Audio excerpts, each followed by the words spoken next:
sea, la figura 1.30 fue la que estuvimos explicando ayer. Esta figura que aparece ahí, a esa se refiere el texto. Muestra un circuito que produce un voltaje, una forma de onda de voltaje de conmutación a la salida, que contiene dos MOSFETs.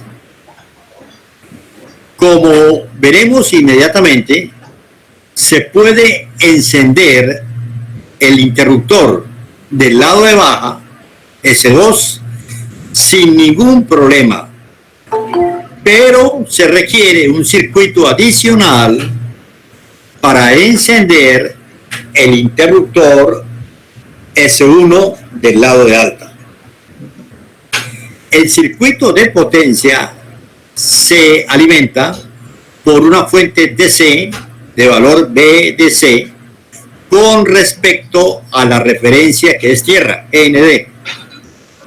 El voltaje de salida Vout se controla por dos MOSFETs, S1 y S2, los cuales operan complementariamente. Cuando S1 está cerrado, S2 está abierto y el voltaje de salida es igual a VDC. Cuando S1 está abierto y S2 está cerrado, ahí faltó, hay que decir el ON, y S2 is ON, entonces el voltaje Vout es igual a 0. El circuito activador de la compuerta genera las señales de compuerta H0 y L0 para S1 y S2. O sea, del integrado por los lados H0 y L0, que no es H0, es HO y LO. HO significa output y LO output. El H que va al transistor del lado de alta, el L que va al transistor del lado de baja, para S1 y S2 respectivamente. El circuito activador de la compuerta se alimenta por la fuente VCC con respecto al voltaje de referencia que es V sub SS. El voltaje de referencia se conecta a la fuente del lado de baja del MOSFET S2. Sin embargo, la fuente del MOSFET del lado de alta, S1, se conecta a Vout. El nodo Vout es flotante porque el nivel de su voltaje es variable. En un momento dado Vout puede ser 0, en otro lado puede tener un voltaje, está cambiando ese voltaje. Consecuentemente, S2 se encenderá si en LO, en el voltaje en el terminal L de salida, se tiene un voltaje V sub C, y se apagará si L0 es 0. O sea, el terminal L O es el que controla al MOSFET de S2. Cuando es alto el voltaje, el transistor S2 se enciende, cuando es bajo se apaga.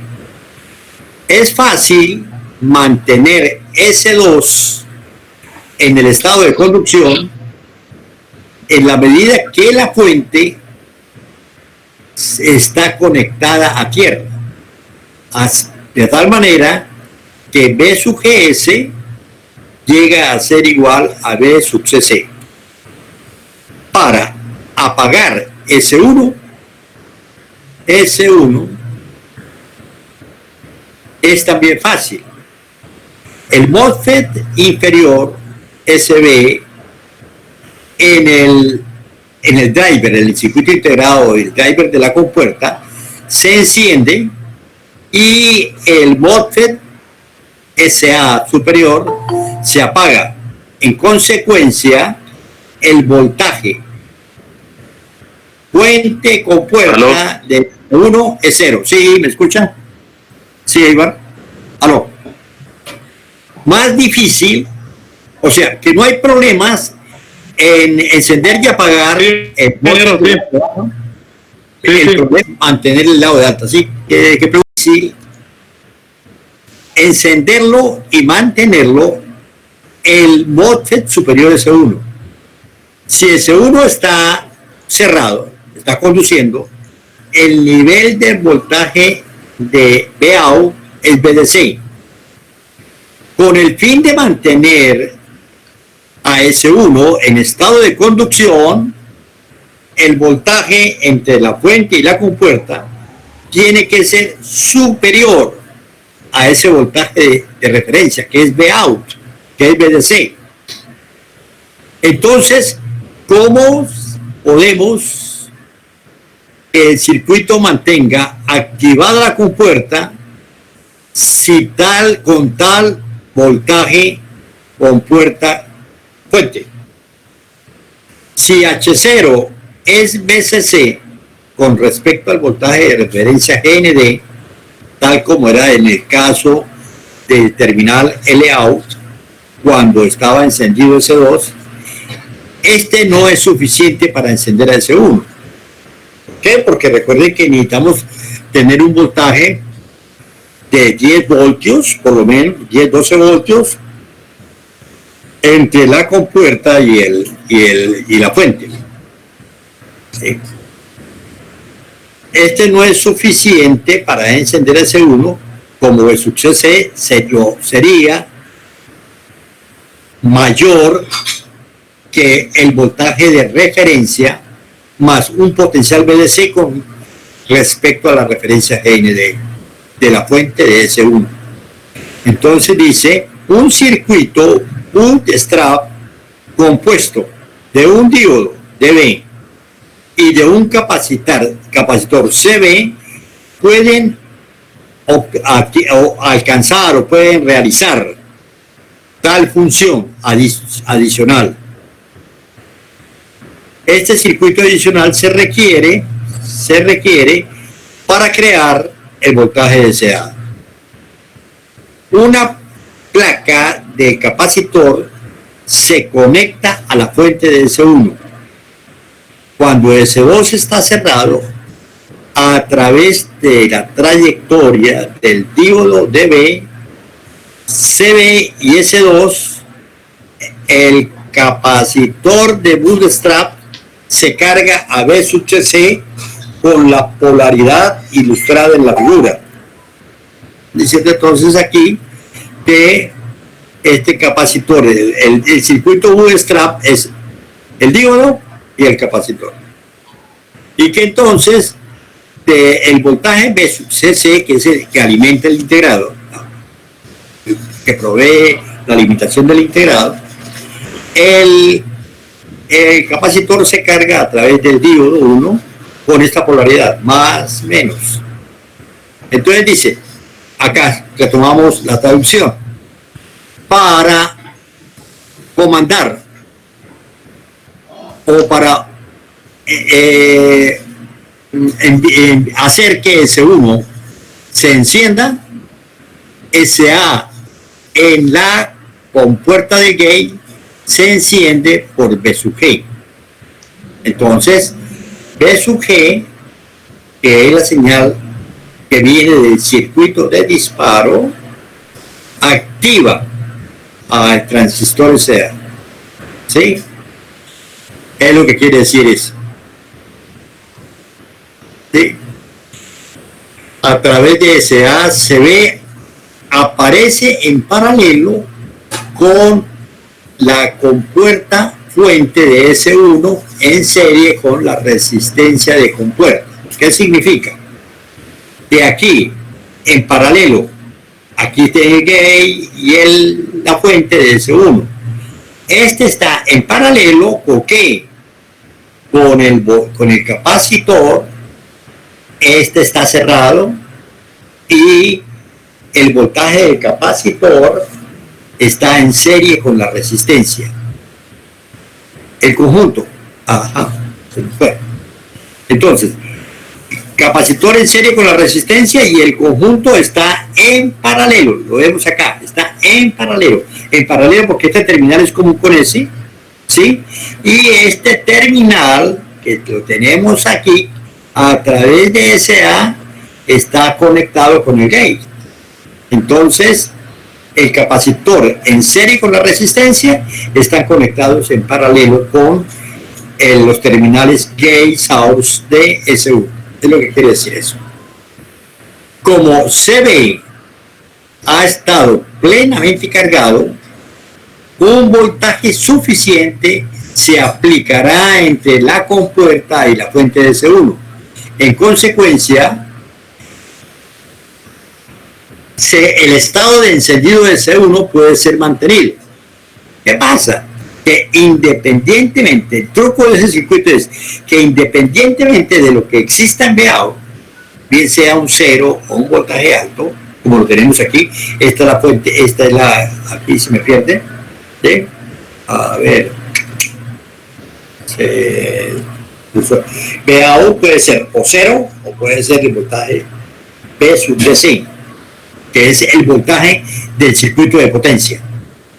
Ese sería el circuito de potencia. Entonces, el voltaje Vout o puede ser 0, referencia, tierra, o puede ser el positivo de la fuente de potencia.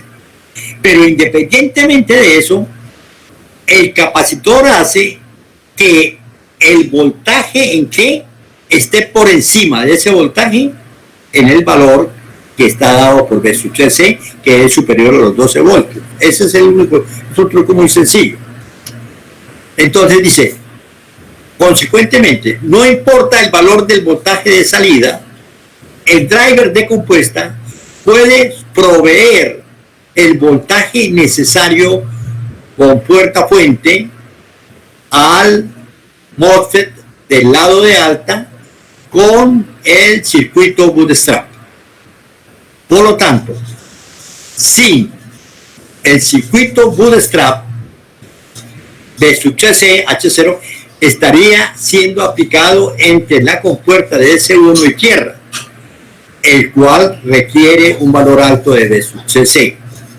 Con el circuito bootstrap B sub CC, el voltaje sobre CB ahora se aplica directamente a través de la fuente compuerta de S1 en serie con la resistencia de compuerta, la cual necesita un valor más bajo que el B sub CC. Los activadores de compuerta disponibles en la forma de circuitos integrados. Por ejemplo, el circuito,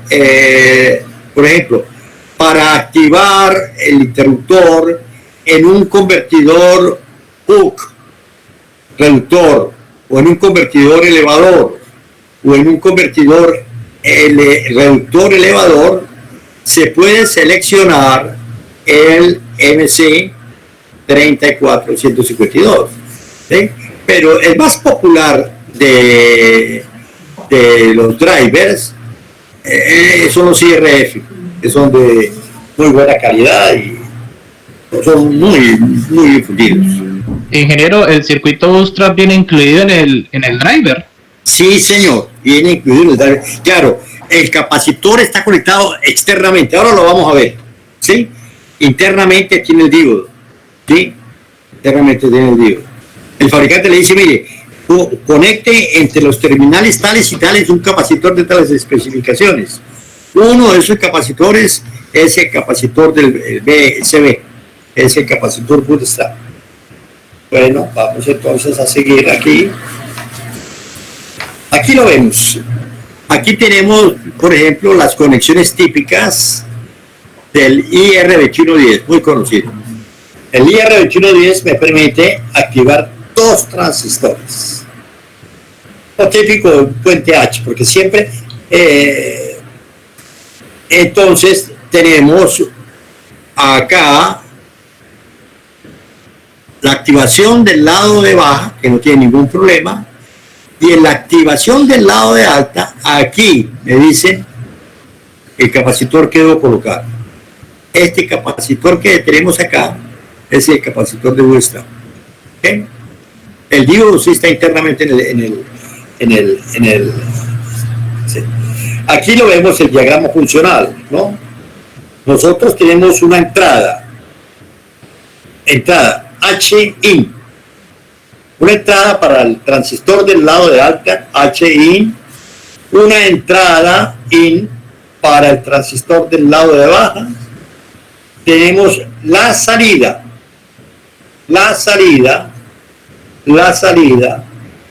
del transistor del lado de alta, H output, la salida para el transistor del lado de baja. Todos estos capacitancias que se colocan, la idea es tratar de proveer demandas transitorias de carga. La idea de estos capacitores siempre es tratar de mantener en lo posible una variación mínima del voltaje cuando hay una variación transitoria de la corriente. Esa es la idea. Circuito de disparo por bombeo de carga con el IR2110. Una de las soluciones utilizadas para el problema del transistor con lado de alta se denomina circuito bootstrap y utiliza para la conmutación del transistor un diodo y un capacitor que actúa como una fuente para mantener entre G y S del transistor de alta el voltaje requerido. La solución la incorporan circuitos integrados driver como el IR2110, que se utiliza en las estructuras tipo H de transistores o IGBT, que se aplican en los inversores monofásicos, tal como se muestra en la figura 2.44. Estos drivers tienen dos salidas y dos entradas, una para el transistor con el lado de alta, H0, HO, HIN, y otra para el transistor con un terminal al potencial de tierra o al potencial negativo de la fuente. Muy bien. Entonces vemos ya estas soluciones las primeras soluciones se utilizan porque son de las más económicas. Cuando tenemos que manejar transistores con el lado de baja y con el lado de alta. Hay otras que vamos a ver. Bueno, aquí vemos otra serie de autoacopladores que son los autoacopladores que han sustituido al que habíamos visto anteriormente, que es el que utiliza, por ejemplo, nosotros habíamos hablado del autoacoplador, el HCPL 2211, que es el que utiliza el tablero del latbol. Ya esa serie, esa generación de autoacopladores ya fue sustituida y han aparecido unos más avanzados, más rápidos, que son los autoacopladores, el HCPL 3020 y el 0302. Y ahí se muestra la estructura, el fotodiodo que activa a los fototransistores, ¿okay? Y tenemos las diversas salidas. Este es el autoacoplador que ha sustituido al HCPL 2211. Ustedes lo pueden leer por su cuenta, no hay ningún problema en entenderlo. Simplemente denle una lectura para que estén enterados de que eso existe, ¿sí? Pero fíjense que estos acopladores me permiten la activación de un transistor únicamente, ¿okay? Ahora, hay la otra, cuando utilizamos esta serie de autoacopladores que vimos anteriores, incluido el HCPL 2211, esta solución la podríamos utilizar también para activar un circuito, un transistor del lado de alta. Pero recordemos que es que en el transistor del lado de alta, la fuente del transistor del lado de alta tiene un voltaje que está variando, es un voltaje variable, o es tierra del circuito de potencia o es el voltaje de la fuente de potencia. Si quisiéramos utilizar para activar el transistor del lado de alta un autoacoplador normal como estos, autoacoplador, ¿okay? Lo podríamos hacer, pero para ello tendríamos que disponer de una, pues llamamos, de una fuente aislada. Esta es la fuente aislada. Entonces, ¿qué significa una fuente aislada? Esa la vamos a ver posteriormente, que es un convertidor DC de un flyback. Este es un convertidor flyback. Entonces, un convertidor aislado de flyback. Entonces, en este caso, en el convertidor aislado, como tenemos un transformador, por eso se llama aislado, los voltajes a la salida de ese convertidor, aquí tenemos 12 voltios, que son los que van a alimentar estos terminales positivos, ¿sí? Y el S es el que va a estar acá. El hecho de que el voltaje aquí esté variando no me va a afectar en nada, porque no se va a reflejar a la fuente. ¿Por qué? Por el transformador. Entonces, en el caso de resolver el problema del transistor del lado de alta utilizando un autoacoplador normal, necesitamos disponer de una fuente aislada. Eso me encarece más. Por eso la solución del IRF es la más práctica. ¿Ven? Este esquema lo utilizan mucho en los inversores de motores trifásicos. ¿Sí? De pronto por la robustez, es mucho más robusto, más confiable. Pero el problema, la desventaja es que se requiere de un costo adicional, que es el que genera la fuente aislada, convertidor de CDC, flyback. Entonces, no me importa si el voltaje en ese está variando, eso no va a afectar en nada, al circuito de disparo que está aquí. No, ¿por qué? Porque hay un aislamiento óptico, ni a la fuente que alimenta los circuitos DC, porque eso me lo está aislando el transformador del convertidor de CDC. Circuito de activación aislado. El circuito del driver de activación del transistor debe resolver dos problemas. El primero, la transferencia de información para la conmutación del transistor, y el segundo, el suministro al driver de un voltaje aislado de la tierra o el neutro del circuito de potencia para activar el transistor con baja resistencia, mínimo 2 veces el voltaje umbral. El circuito puede utilizar un autoacoplador digital como el HCPL 221, figura 2.45A, para transferir la información de la conmutación, o una fuente aislada para el suministro del voltaje al driver, por ejemplo, una fuente DCS flyback. No es que pueda utilizar una cosa u otra cosa, no, tiene que utilizar ambas. Mire, el circuito de activación está completamente aislado del circuito de potencia. Aquí está. No hay posibilidad. Entonces, yo conecto, esto no necesariamente puede tener tierra, no es necesariamente. O sea, la activación no requiere de una tierra, sino de un circuito de salida de 2 terminales. ¿Sí? Aquí no se requiere de tierra. No se requiere de tierra. Aquí no se requiere de tierra, sino simplemente que la salida de mi circuito de disparo la conecto aquí. No tiene por qué tener tierra, ¿ok? Y acá, aquí vamos a tener el circuito de potencia, en este lado. En el circuito de potencia sí va a haber una tierra. Y entonces, este terminal E del emisor va a estar en un momento dado conectado a tierra, y en otro momento dado va a tener el voltaje de la fuente. Pero ese se va a reflejar en el secundario de mi fuente DC y no me va a afectar en nada, porque esta fuente DC sí puede tener tierra y debe tener tierra. Aquí hay una tierra, ¿sí? una tierra en el lado de la fuente de C, pero esto no lo va a afectar a esto. ¿Por qué? Porque de por medio está un transformador de aislamiento. Hay un transformador de aislamiento.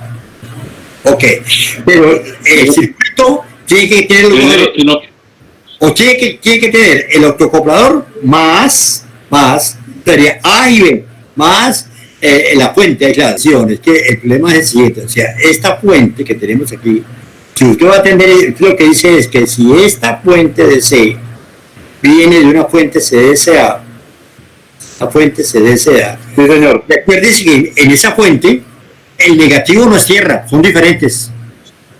Y aquí estamos conectando es el negativo. Recuérdense que en el convertidor, en el convertidor CDSA, de fuentes, la tierra no es igual al negativo, son diferentes. No es igual. El negativo de la fuente no es igual a la tierra. Recuérdense. ¿Sí? Se crea el negativo porque resulta que cuando usted conecta el osciloscopio y el terminal del osciloscopio sí está conectado a tierra, entonces está uniendo prácticamente los terminales de uno de los diodos, lo está cortocircuitando.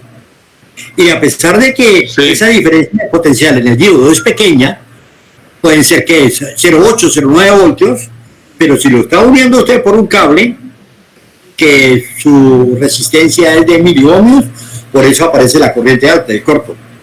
Pero aquí lo que estamos diciendo de esta fuente es que esta fuente estamos conectando en el negativo de la fuente. ¿Sí? No es. Esto básicamente en el convertidor CACD hay que diferenciar que el negativo de la fuente no es tierra. No es tierra. O sea, usted conecta la carga como fuente, diferenciando eso. A dos terminales diferentes de tierra. Son terminales diferentes. La tierra es diferente del terminal negativo. Es diferente. Eso es.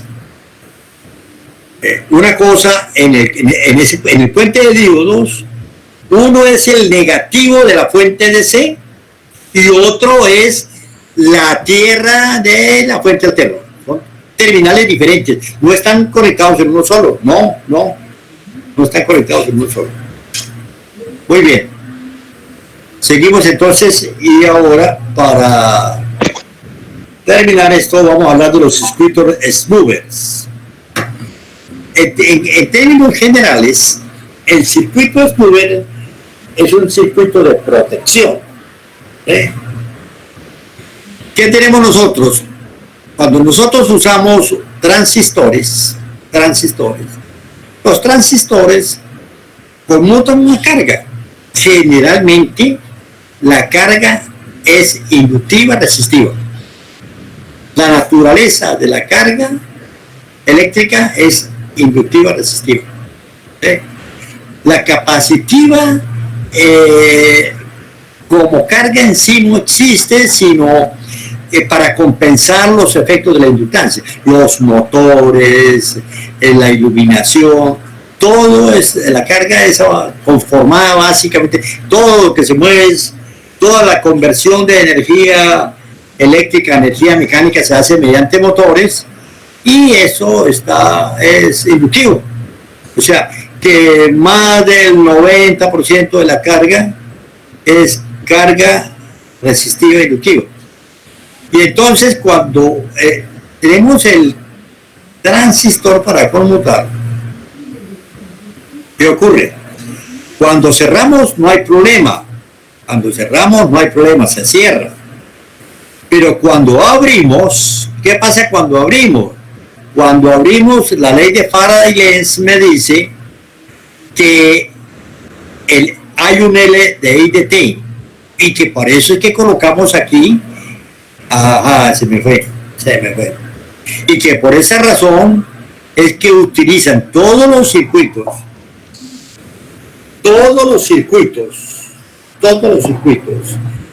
conmutados, inductivos, que requieren de la presencia de un diodo de rueda libre. Eso se aprendió allá en potencia 1, ¿recuerdan? Siempre, cuando estamos abriendo y cerrando un circuito inductivo, necesitamos Dios, ¿verdad? Pero este voltaje inducido en el inductor, el L de I de T, se refleja sobre el transistor. Entonces, vemos que la solución para limitar el voltaje a los terminales del transistor es colocar en paralelo un capacitor Schubert. El capacitor Schubert me limita el voltaje. Entonces vemos cómo son las trayectorias de conmutación. Nos fijamos en la figura 246B. La de arriba, vamos a mirar, aquí estamos apagando el transistor, o sea, el transistor, se me va haciendo un músico. Cuando vamos a encender el transistor, no sé por qué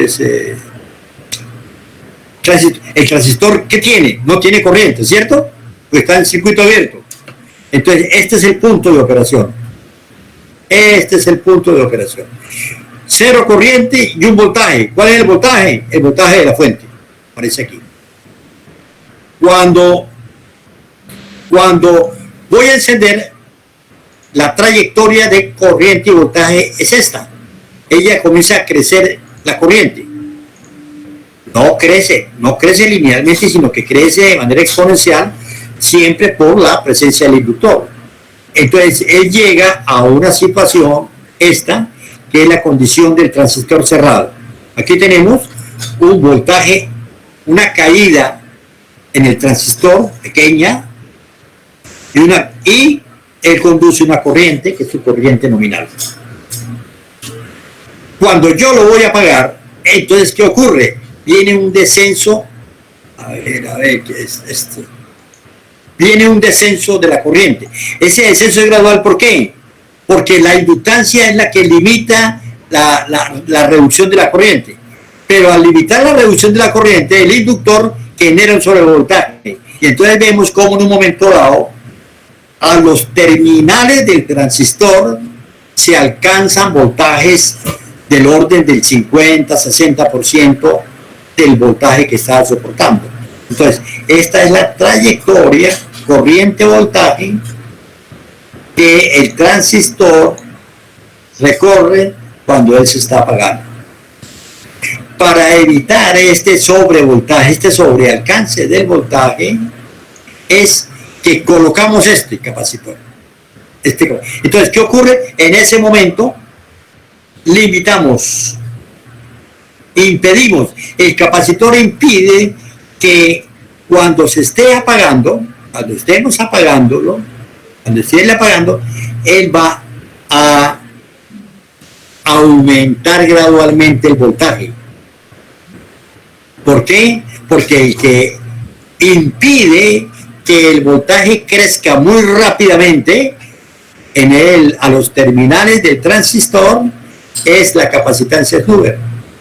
Entonces, vemos aquí cuál es el beneficio de conectar en paralelo con el transistor una capacitancia para hacer que cuando se apague, esta es la trayectoria de apagado, con la trayectoria de apagado con el capacitor es gradual y no se alcanzan sobrevoltajes. En cambio, sin el capacitor tenemos un sobrevoltaje.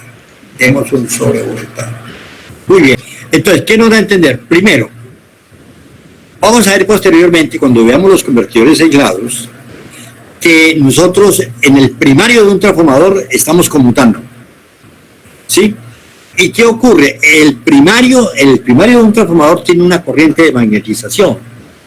Si al abrir el primario del transformador no hay un camino para esa corriente de magnetización, Bueno, entonces decimos que conectamos el diodo de rueda libre, pero en algunos circuitos no se puede conectar el diodo de rueda libre, lo vamos a ver posteriormente. Entonces, ¿de qué nos servimos?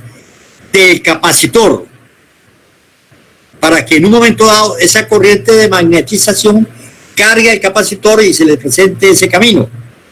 En ese momento, el snubber es una protección contra el sobrevoltaje. En este otro caso, en otros casos... Ingeniero, ¿y bajo qué parámetros determina uno la capacitancia? O sea, ¿de qué tamaño será ese capacitor? O, ya lo tenemos, en base al voltaje y en base a la corriente. Esa lo tenemos acá. Lo vamos a ver. La ecuación 238. Aquí se da el valor de la capacitancia óptima para que las pérdidas por conmutación sean lo más bajas posibles. Está en función de la corriente de carga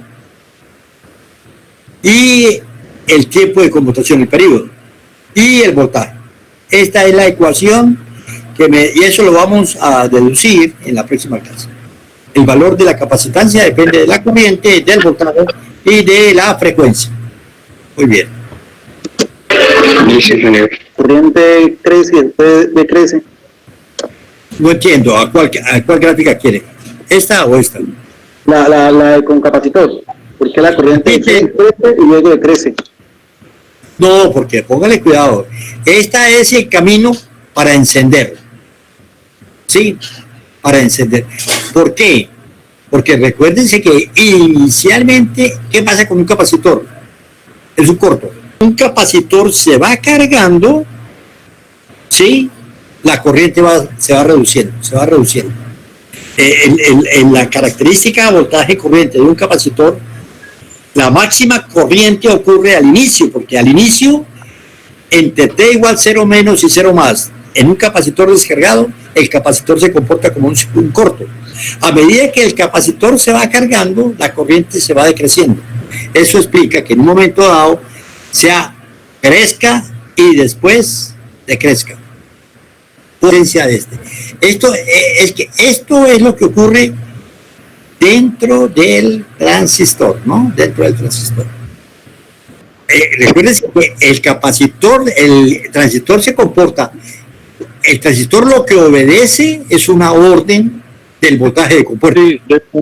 Si lo queremos conectar o lo queremos desconectar. Si lo queremos conectar, aquí, cuando estamos apagando, le desconectamos el voltaje B sub S. Aquí, pero la operación del transistor es independiente de la operación del capacitor, ¿no? ¿Qué pasa? Cuando el transistor está abierto, el capacitor está cargado. Sí, y entonces cuando el transistor se cierra, ¿qué pasa? ¿Por qué aumenta la corriente? Porque el capacitor se descarga. Atención, este capacitor, cuando yo paso el transistor de circuito abierto a circuito cerrado, al cerrarlo, este capacitor que estaba cargado, ¿qué hace? Entonces, ¿qué ocurre? Miren, el transistor lleva, además de la corriente de la carga, lleva la corriente de la descarga del capacitor, ¿sí? Por eso se aumenta. Ya, a medida que este capacitor vaya reduciendo su corriente, entonces nos quedaremos solamente con la corriente de la carga. ¿Ok? Entonces se abre, el diodo de rueda libre se enciende y entonces él circula aquí y la energía se va consumiendo en la resistencia. No hay una devolución. Todo se va a consumir, se va a disipar en esa resistencia. ¿Ok? Pero el diodo de rueda libre impide que haya una entrega hacia la fuente. No, en este circuito no hay esa posibilidad.